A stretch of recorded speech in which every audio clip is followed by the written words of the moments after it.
What do you do when your plants get too big for the container that you started them in as seeds? Well, I'm going to show you what I do.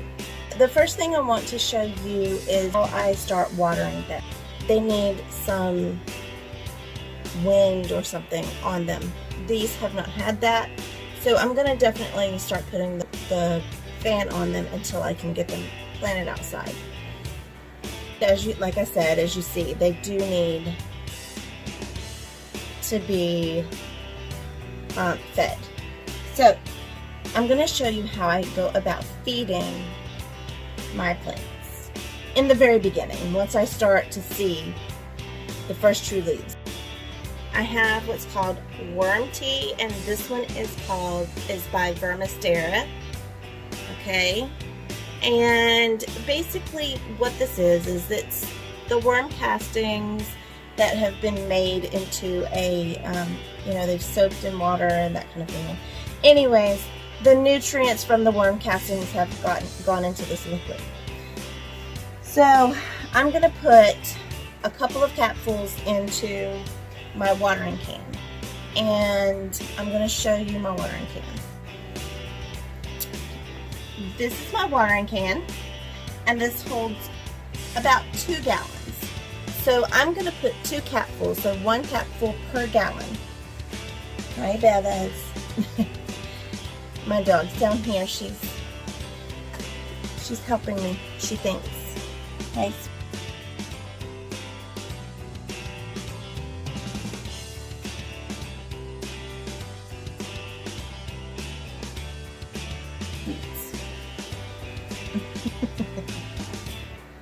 Yes, I know. She is so super interested in, what is that? You see that? What's that? The plants. She's really interested in my plants. She's also interested in worm tea. Anything that stinks. This actually does not smell too awfully bad though, compared to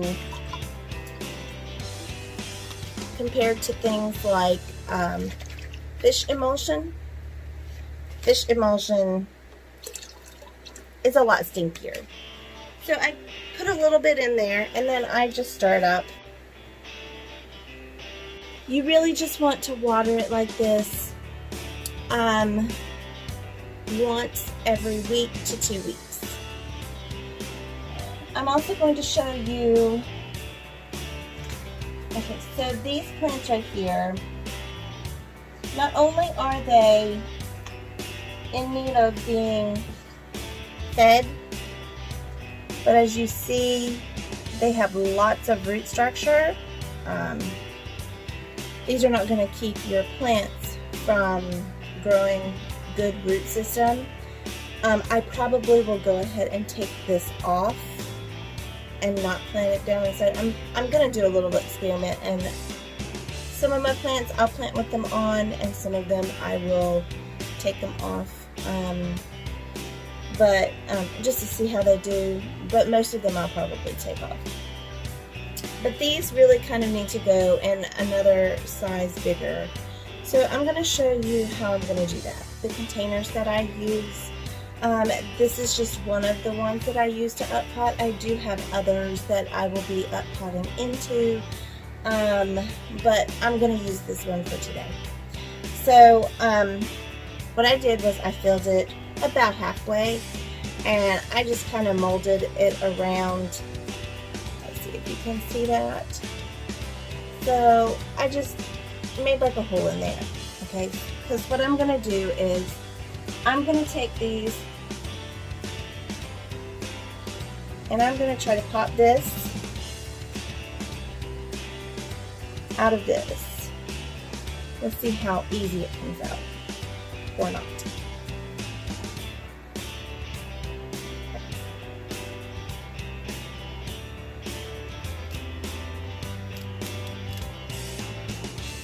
Actually pretty easy. You just have to kind of tear down the side of the little baggie, and then you can take it out after that. Not real bad. Okay. So I take it and I put that down inside this hole below where the soil of this plant is just slightly below the top of the hole. Okay. And I'm just going to fill in the dirt around it.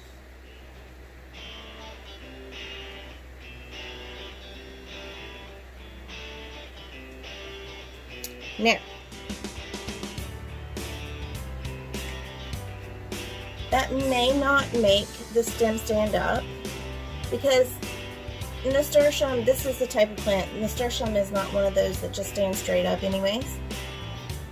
So I'm not real worried about that. I just really needed it to be in a bigger container so that it could continue, the roots could continue to grow freely without getting root bound. Because once it gets root bound, especially with certain ones, you don't want them to get root bound. And a lot of them don't like their roots to be disturbed. So if you're going to start things inside that are real sensitive to their roots being disturbed, you want to make sure that you up-pot them as few times as possible. So that's one of the reasons that I went with this cup. This cup should actually last me until the first frost, or the last frost date. So then I will put these in a different tray. These actually have holes, if you can see where they have been cut on the bottom. Okay. Alright. And that allows water and their food to go in that way. At this point, they can be watered from the top anyways, though. They are not that sensitive that they can't. They're sturdy enough that they can be watered from the top, and then it'll just drain out the bottom. So either way, you can do it either way. But it just needs to you just need to make sure that whatever container you put them into, when you transfer them into a bigger size pot, that it has drainage so that you don't drown your plants. Alright, I want to thank you guys for your support. I want to thank you for watching my videos and subscribing. And I have actually reached 700 subscribers now. That has just blown me away, and I just really appreciate everyone who's subscribed and who watches. So my next giveaway is going to be on my next live, which is next week, Tuesday at 6 p.m. Eastern Standard Time. And all you have to do is be at the live. I've got some really good prizes, one that was not claimed the last time, and so since that one was not claimed on the last live, I will be giving that one away plus another good prize. So I will see you there next Tuesday, 6 p.m. Eastern Standard Time. We'll see you soon.